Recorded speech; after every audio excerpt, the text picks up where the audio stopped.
முதல்ல சமூக நீதி. இந்த சமூக நீதியை சில கட்சிகள் அல்லது பல கட்சிகள் பேசினாலும் கூட தொடர்ந்து இந்த சமூக நீதியை பற்றி பேசி வருவது, விடாமல் பேசி வருவது பாட்டாளி மக்கள் கட்சி என்பது உங்களுக்கு தெரியும். இது எல்லாம் விளக்கம் பட்டாங்கப்பா.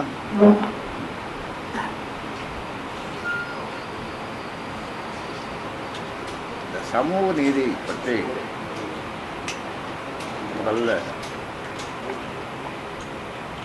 திமுக அரசு செய்த தவறுகளை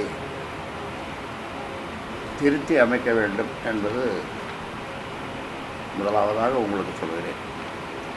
சமூக நீதி விஷயத்தில் செய்த தவறுகளை திமுக அரசு திருத்தி அமைக்க வேண்டும்.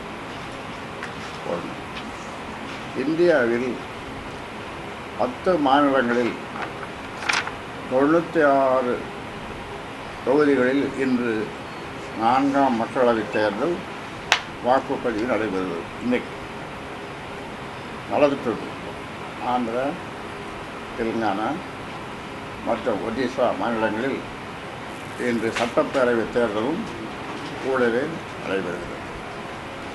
இன்னும் 3 கட்ட தேர்தல் முடிவடைந்து 12 நாட்களுக்கு பிறகு வாக்குகள் எண்ணப்படும் போது தமிழ்நாட்டில் பாட்டாளி மக்கள் கட்சி, பாரதிய ஜனதா அணி, தேசிய ஜனநாயக கூட்டணி அணி அதிக இடங்களில் வெற்றி பெறும்.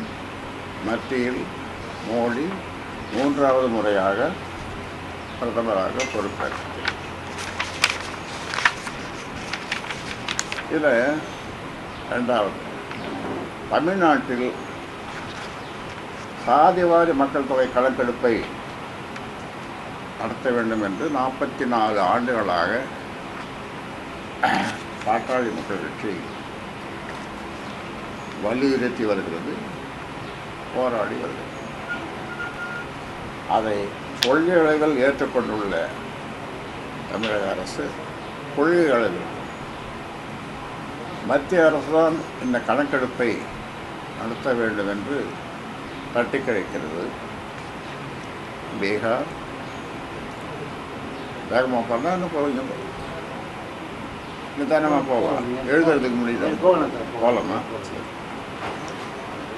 பீகார், கர்நாடகம், ஒடிஷா, ஆந்திரா ஆகிய மாநிலங்களில் சாதிவாரி கணக்கெடுப்பு நடத்தப்பட்டு விட்டது. தெலுங்கானாவில் விரைவில் நடத்தப்பட உள்ளது.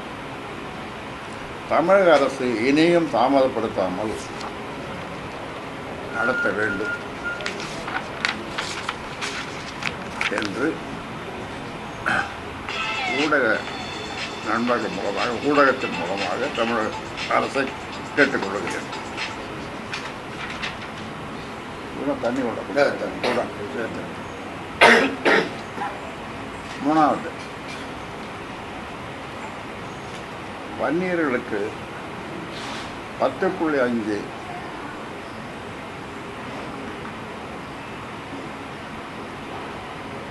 விழுக்காடு இடஒதுக்கீடு கொடுக்க வேண்டும் என்ற கோரிக்கை அப்படியே தொடர்ந்து சொல்லி வருகிறோம். வன்னியர்களுக்கு இடஒதுக்கீடு வழங்க தடையில்லை என்று 2022 மார்ச் 31ஆம் தேதி உச்சநீதிமன்றம் ஆணையிட்டது. அதன் பின்னர் 2 மாதங்கள் முடிவடைந்து விட்டது. அது ஆணையிட்டு வன்னியர் இடஒதுக்கீடு குறித்து பரிந்துரை அறிக்கை வழங்கும்படி தமிழ்நாடு பிற்படுத்தப்பட்டோர் ஆணையத்திற்கு தமிழக அரசு 12/1/2023 ஆணையிட்டது. அதன் பின் இன்றுடன் 16 மாதங்கள் ஆகிவிட்டன. ஆனாலும் இன்னும் இடஒதுக்கீடு வழங்கப்படவில்லை. தமிழக அரசு நினைத்திருந்தால் ஒரு மாதத்தில் இடஒதுக்கீடு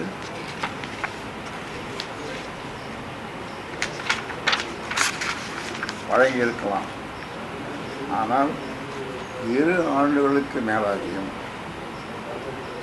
இன்னும் இடஒதுக்கீடு வழங்கப்படவில்லை.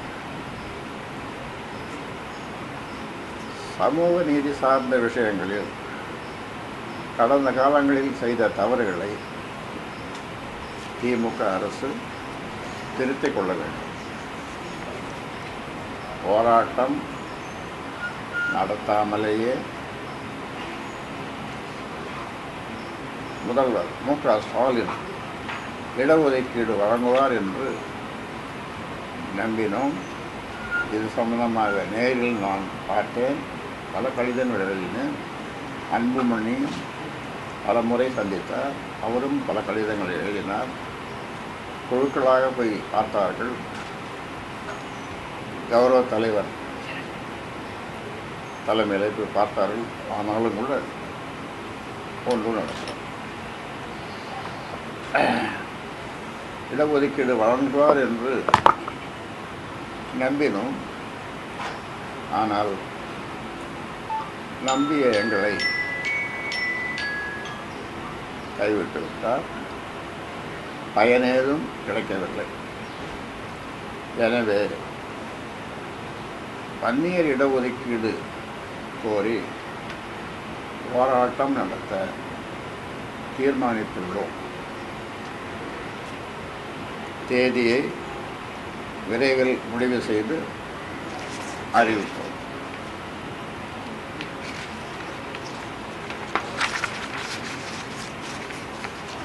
அடுத்தது,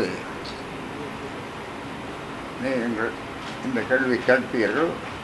ஆனால் நானே கேள்வியையும் கேட்டு பதிலையும் சொல்லிவிடுகிறேன்.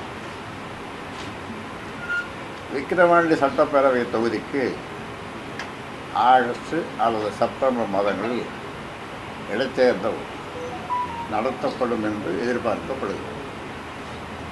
இந்த தேர்தலில் பாமக போட்டியிட வேண்டும் என்று விழுப்புரம் மாவட்ட நிர்வாகிகள் வலியுறுத்தியுள்ளனர் தலைமைக்கு. இந்த கோரிக்கையை பாட்டாளி மக்கள் கட்சி சாதகமாக பரிசீலித்து விரைவில் முடிவெடுக்கும். அதோடு கூட்டணி கட்சிகளுடன் கலந்து பேசிய பிறகு இது குறித்த முடிவை, எங்கள் கட்சியின் முடிவை அறிவிக்கும். தொடர்ந்து தொடர்ச்சியாக தேர்தல் பிரச்சாரங்கள்ல, அதாவது சிறுபான்மைக்கு எதிரான ஒரு வெறுப்பு பேச்சு தொடர்ச்சியாக மோடி பேசிக்கிட்டே இருக்காரு. அதை எப்படி பார்க்குறீங்க? எது சிறுபான்மையிற்கு எதிராக மோடி பேசிட்டு இருக்காரு? தொடர்ச்சியாக ஒரு வெறுப்பு பேச்சாவே பேசிக்கிட்டு இருக்காரு. அதை எப்படி சார் பார்க்குறீங்க?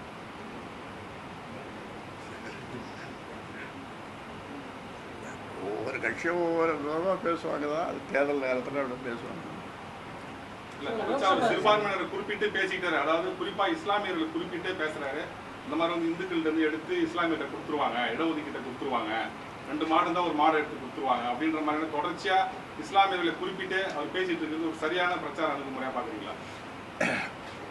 இப்போ இஸ்லாமியர்களுக்கு 3.5 இடஒதுக்கீடு வாங்கி கொடுத்தது யார் சொல்லுது? ஆமாம், நான் தான் வாங்கி கொடுத்தேன். 3.5%. கலைஞர் ஆட்சி, அவர் முதலமைச்சராக இருந்தார். ஒரு 6 இடத்துல இதே மாதிரி பேசினேன், போராட்டம் பண்ணுவேன். அவர் கடைசியாக திருச்சியில் பேசினேன். கலைஞர் முதல்வர் அவங்களுக்கு கொடுக்கலன்னா நான் ஒரு பெரிய போராட்டம் பண்ணுவேன். அப்புறம் பிரித்து உள்ஒதுக்கீடு 3.5 கொடுத்தாரு. ஆனால் மோடி வந்து அதாவது வந்து மத ரீதியாக இடஒதுக்கீடு கொடுக்க மாட்டோம் அப்படின்னு சொல்கிறார்.